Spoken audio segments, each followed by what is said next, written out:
I thought for this one I would shine a light on a film of the seldom discussed genre of superhero films. Well, satirical superhero / giant monster mockumentary Japanese films, and specifically Big Man Japan of 2007. And I can guarantee you've not seen a film quite like this before. Co-written, directed, and starring Hitoshi Matsumoto, who may not really be known in the US, but is a superstar in Japan. He stars here as Masaru de Saito, a shy, seemingly normal guy that just happens to be a descendant of an esteemed line of giant monster fighting men, combating them with their own giant form when zapped with enough high-voltage electricity. Our story unfolds as a sort of day-in-the-life documentary of de Saito and how unglamorous and modestly he lives, not even making much money and living in a small, cluttered home. All of this is kind of surprising given the cover of the film, and if you've seen trailers for this, you'd never suspect how deliberately paced and thoughtful of a film this is.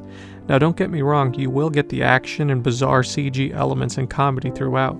Going into this, I wasn't prepared for the slightly melancholic nature, but that's not to say there isn't comedy. You actually won't be disappointed there either, especially when the monster fights actually pop up. One of the reviews on the back of my copy of this film actually sums it up pretty well when it calls it one of the most thoughtful and funny superhero films for adults, and I totally agree with that. Unlike the superheroes from the MCU, and really superheroes in general, de Saito, or Big Man Japan in his enlarged form, is not really loved by Japanese society, and given the nature of his abilities and the level of destruction he causes, he's kind of viewed as one of the problems. His home is vandalized and graffitied, and he's kind of a joke in the eyes of the citizens, and to top it off, he's not even especially good at the job either. In what was once steeped in ritual and ceremony in the days of his grandfather's era of monster fighting, modern Japan's need for Big Man Japan is diminishing with fewer and fewer monster appearances, and the cultural importance of the Big Man descendants are continually waning. While bittersweetness permeates throughout the film, the comically absurd monsters will show up, and the conclusions to some of these fights will have you delighting in their weirdness. Everything about Big Man Japan is played with such sincerity it doesn't try to make you laugh out loud,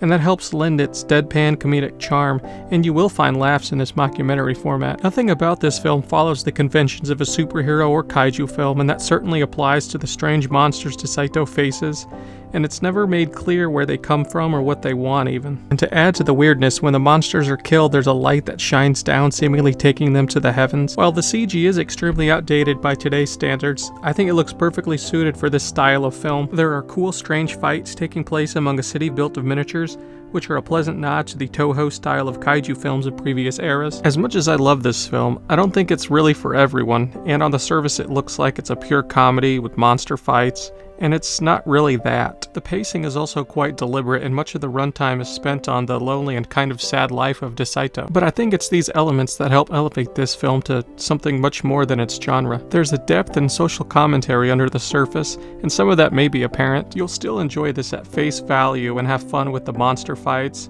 and be kind of surprised by the thoughtfulness of this film. The satirical nature and the mockery of reality TV, ratings, the state of Japanese culture in relations to the US and Europe are all things that take this to the next level and make it, I think, a pretty great film. I couldn't help but root for and sympathize for Big Saito as he clumsily fights and just tries to carry on the legacy of his family heritage. I just love the small details and touches to his character, like his penchant to buy umbrellas and dried seaweed because they're things that can expand when you need them to, much like his role in fighting these monsters, although it seems he doesn't have much say in the matter. Big Man Japan may have been made for Japanese audiences, but I think it does have an appeal that translates overseas, and fans of superheroes, comedies, and kaiju films in general will find that this is a breath of fresh air for the genre, and I think it's pretty great.